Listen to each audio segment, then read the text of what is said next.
when I say streams, who says I'm working with streams right now? And that's okay. If you're not, that's probably, I'm gearing it a little bit more towards talking about what streams are, some of my work with it, and what that means in the browser. One of the things I like about having the opportunity and to talk together is actually not really to do this part so much, is for us to talk later. And I've got a lot of questions about the world of JavaScript and HTML5. I write actually more like Node and server-side JavaScript than I do the front end, so I get an opportunity to talk with you guys, and I really appreciate that.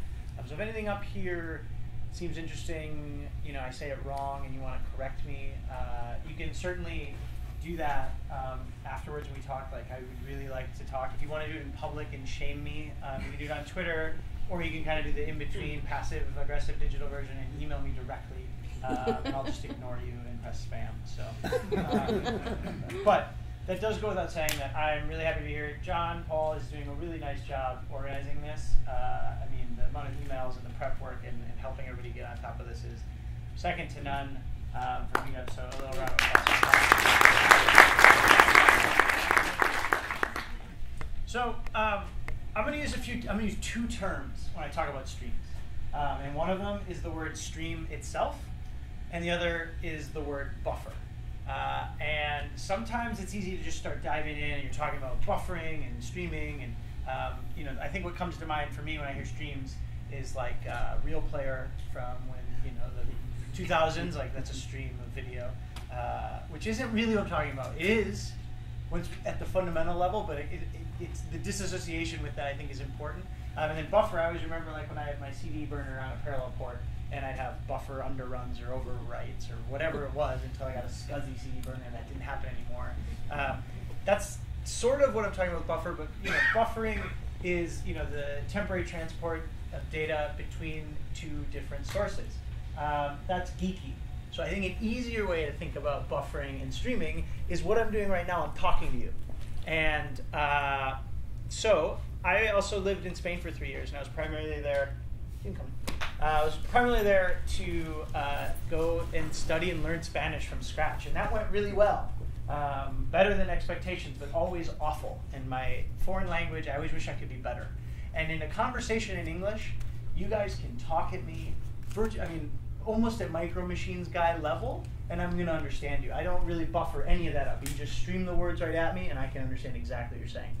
However, in a foreign language, and like in Spanish, even having been there for 3 years, if somebody starts talking at me, I need to do one of two things. I either need to ask them to slow down so I can handle that stream of conversation, or someone will say something to me, and it's going to take me a little while to catch up. So I have to buffer all the words they just said in my head. Maybe I have to do a little translation. Maybe I have to move them around, and then I'm understanding. Well, if you do that to me a lot of times, I'm going to have my CD burner, this buffer underrun or overrun. I'm going to lose the conversation. So conversations are a pretty apt metaphor for streaming data. So when I'm talking to you, and if English is your first language, you're probably just receiving all of this, and you're able to move on right away. And if someone were to speak to you in a foreign language that you kind of understood, we'd have to buffer it, and we would take time doing that, understanding that. So I'm open to that explanation not being good, but when I say streaming, I literally mean chunks of data, like words, being spit out, which you guys are able to process as sentences. And buffering is the practice of handling those, and until you can actually process them, understand what I'm saying. Okay, you thought I was going to talk about JSON, though, not foreign language and how shitty I am in Spanish, presumably. So what does that mean in terms of JavaScript? This is really simple JSON structure. And if we wanted to know how many in this list of Hall of Famers, how many Hall of Famers are there, we would do what I would do, and this is a very efficient way to do it. I would buffer this whole response, and then I would run JSON.parse on it, and then I would do Hall of Famers.length, and we would get 2. I can't do that until I have the entire response, and then I know that there were 2 Hall of Famers. If I need to do that with all of the Hall of Famers, I would have to virtually do the same thing, or split it up and make lots of different requests. I think that probably serves to reason. We do that with streaming, however. An approach that we may take is actually to split this up into 2 different chunks, and I manipulated it a little bit so that we can tell that Kirby is a Hall of Famer and George Brett were Hall of Famers. But we can shoot each of these line delimited chunks of JSON at the browser, and we can parse each one of them. And the only thing that we really need to keep track of is our count of Hall of Famers. So I could do that. I wish I would have looked this up, but I don't know how many Hall of Famers there are. But we could do that for all of the Hall of Famers, and then we could get a count versus having to parse something that may have, if our memory, like Chrome may not allow me to have, anybody know the limit for memory for a tab? Whatever that is. If you go over that, you'll probably crash your tab and you'll have to restart. Did I say that right? I don't even know, but that's what's going to happen. Great. So we're not thinking about Hall of Famers. I'm wondering, why does this matter? And why do we care about doing this? So on the client side, like I said, I'm doing a lot of this streaming on the server side. And so the reason that it's interesting for me to talk about it is, as you're passing a lot of streams around, when you can have that same structure and pass it over to the client, it gets super interesting. And that's selfish of me because it's nice to just have these line delimited or comma delimited blobs of JSON and just shoot them right out to the browser and allow them to parse them. So I don't have to sit there and worry about, is my JSON actually in the proper JSON.parsable format. But outside of being selfish, a really nice example in a place where I've worked is I've actually built the server-side service that takes a ton of XML responses, parses through all of them, and then delivers to like Samsung televisions and Roku's, I guess is what they're called, a really thin JSON structure over to it. And the reason we had to do that is because those devices themselves aren't able to parse through this data. So we had to come up with a server-side solution.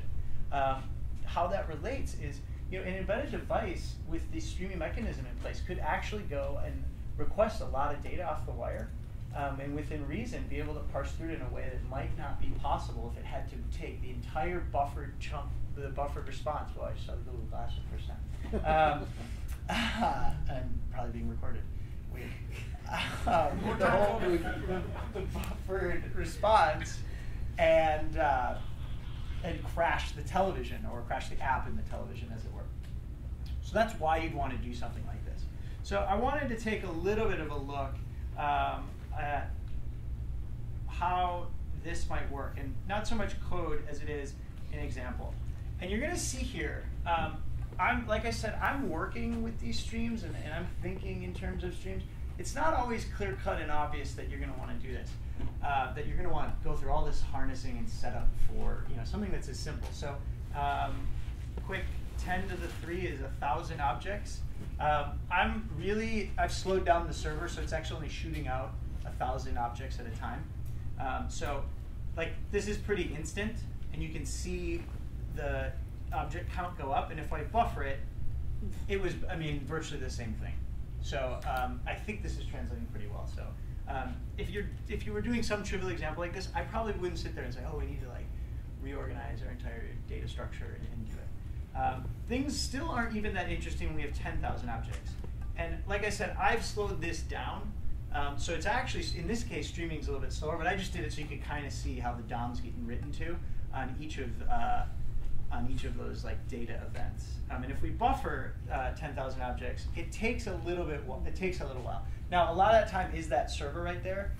What is true is the responsiveness of the browser itself, and I'm going to do that one more time real quick, is the browser's writing right away because it's receiving those chunks of data, that stream of data, and it's writing to it. In the buffered example, we sit there and we wait a little bit until the entire request is complete, and we're done. And that's the way that most, in a trivial example, you would just request some JSON, get it back, and then operate on that object. By the way, Firefox is really good at this. This example where everything's you can see it happening, and Chrome doesn't, it's not as visual. So we can open up a Chrome and crash it with this next example. Firefox doesn't really crash at 100,000 either. But here's 100,000, and this is probably the best example because this request does take a little bit of time, even if I'm not unrolling basically it's a for loop that I just say every 10,000. Anyway, shoot out 1,000 objects. So this should take 100. How long is it taking? 100 milliseconds is 10 seconds. So something like that. So this is streaming. And then if we buffer it, again, in Chrome, this actually crashed the browser, and you're seeing that the responsiveness. So this gives us a couple things. It gives us the efficiency of being able to handle a little bit more data. And again, all I'm doing here is I'm taking literally wholesale the data and putting it in the DOM. If we were doing something even more simple and just like passing it along, or doing some little computation like counting Hall of Famers, that could actually be more efficient than all this DOM writing that I'm doing, but it's kind of hard to demonstrate that on a screen like that. So, and we're still going here, and again, I do want to reiterate that buffering doesn't necessarily mean it's slow. The server itself is just taking a little bit of time to send those out, and so there it is. And you can kind of see. But the responsiveness, I think, is worth talking about. Should we try? No, we won't. It'll take too long. So I think streams are good. And I am, like I said, basically the primary way in which I'm writing most of the projects and the work I'm doing right now is using streams.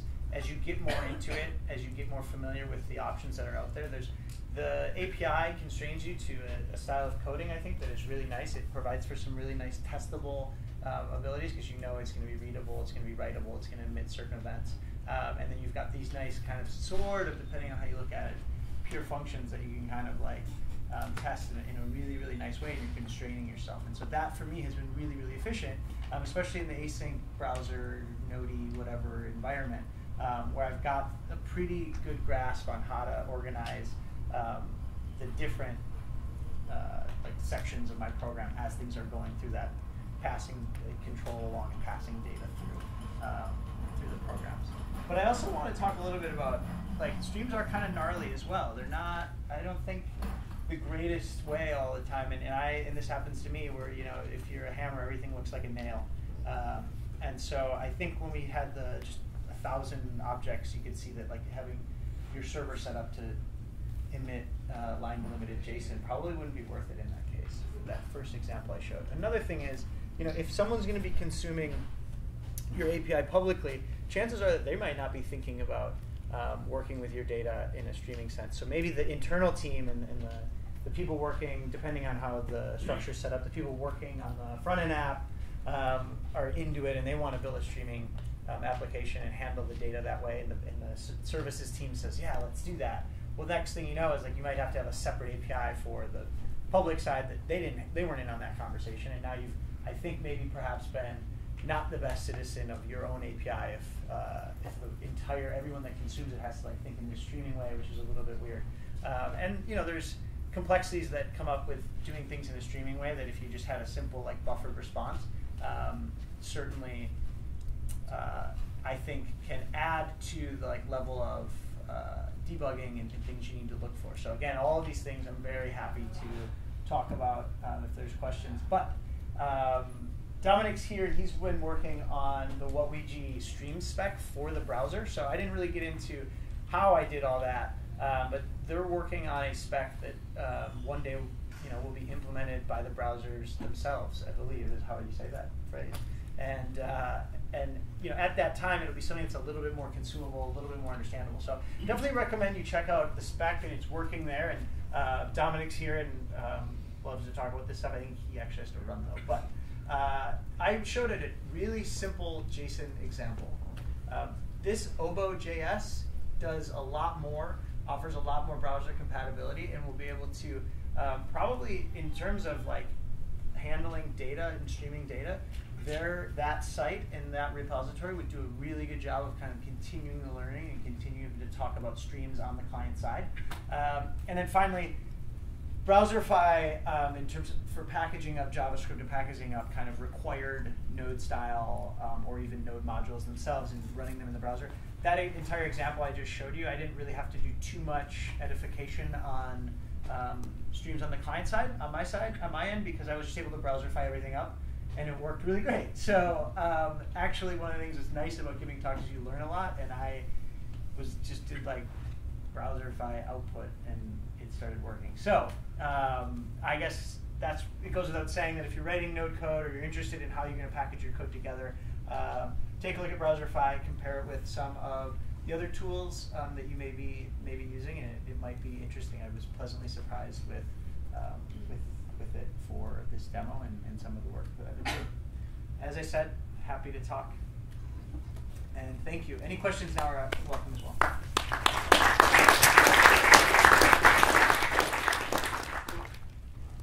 you tell me what's the difference between WebSockets and streams? Yeah. So that might not be like the question itself. Does it not make sense, the question? It does make sense because we're just talking about two things that we know about. But if you can imagine on a WebSocket, I can send out data events. I can handle those. I could set up a streaming API, so to speak, and handle each of those data, all of that data as it arrives individually. So a stream in and of itself doesn't necessarily care where the data is coming from. So if that's over HTTP or through a WebSocket, as that data arrives, we would be able to pipe it to something else. So like an example would be, like we talked about Real Player at the beginning. Quite literally, there's HTML5 APIs that allow us to push like video data or audio data onto a media source, and there's these source buffers. So we could write our own HLS player, for example, and you could do that over HTTP, like HTTP live streaming says, or you could have your own custom streaming video thing written entirely in JavaScript using these HTML5 APIs that was, indifferent to where the data was coming from. And so then once you have that data, you push it onto your stream, which is this video processor, or this video So the stream is the API and the WebSocket is one particular transport. Yeah, did you say WebSocket is a transport? And yeah. Streams is just an API for handling that data? Yeah. That would be, I think so. I would think of stream as a type, like promise. Okay. Did everybody hear that? No. So Dominic said that he would think of a stream as like as a type, like a promise. And then you want to get really gnarly. The stream spec that he's working on uses promises, so it's like this thing that's going on. Because no, I totally agree with that. Because you could also make an argument that streams are also another way of handling asynchronous behavior and could compete heads-on with promises. And I'm not going to get into that battle because I'll lose it. But you could do so. But anyway. Arguments happen in the bar after. Yeah. So, following on that as kind of an early question, your example was using, am I correct in guessing that you were using HTTP as a transport mechanism? You had one request, you were writing to the TCP on the HTTP connection, letting 1,000 lines of data go across. Not necessarily 1,000 lines of data. The packet could have, wherever that new line separator was happening. Okay. Yeah, I was doing really a single HTTP connection. If I were in web tool or in developer tools, I would see one request in the network tab. Yeah. That I would have consumed. Okay. How do we get this up here? This should be. It looks like Chrome, it's not Chrome. It's the same thing. So here's the streaming one. The one with the thingies. So it's just looking for that's one request. Is one request. Okay. Yeah. Is it like long polling or is there's nothing special going on. No, it's that is the same request, and with XHR2, and depending on the browser, you can check how much data is sitting there on pull against your so XHR. he's not sending data back to the server like you would with WebSockets. Yeah. That's kind of Single direction. It's not bidirectional. And it's a lot cheaper from the API standpoint. I don't need to stand up an entire WebSocket. From a consumer, I could use this as a REST request in your API that you were talking about. Ideally. Yeah, you could do, like I said, for better or worse. For better or worse, absolutely, but you could. Yeah, absolutely. Yeah, I think the WebSocket transport, you could have the exact same thing happening over WebSocket and push a bunch of data and listen for it on the client. But am I saying that right? I'm not doing a lot of WebSockets work, but I think that makes sense. Thank you. curl this. So Yeah, this curl is this like the Yeah, and that's Is That- this, that was there my we go. point. Now That we've was got my the bar conversation ready. is this the progress event like that's getting in the data like that? I haven't used like CHR2. How is it getting the data? I think you actually, again, I was just able to like browserify this, but you're able to, and anyone can correct me if I'm wrong, look at the response periodically and pull whatever data's on it and manipulate it. So like that can become your chunk. So you could never do that, and you could just buffer up the whole thing. But if you look on the ready state, I think as that changes, Ready rather state 3, isn't it? yeah, once you A do little that. known ready state 3. If you don't get the joke, don't worry. It's actually. I don't get it. Anything else before I relinquish? I just want to add one thing. There are libraries for progressive JSON parsing, so you don't have to split it in chunks. That's it. True. So you could also get, like the Hall of Famer example, you could just take that as if it were raw text and parse that through as it comes. Most definitely. Your examples using XHRs or? Yep. Or okay. Both, Check. both of them, right? Yep, it's all the same exact, well, yeah, it's all the same exact HTTP request. Yeah, on the client, when I get everything, I'm actually putting it back together as like normal JSON, I think. So, and like joining it with commas and stuff. Cool? Sounds good. Well, Any questions?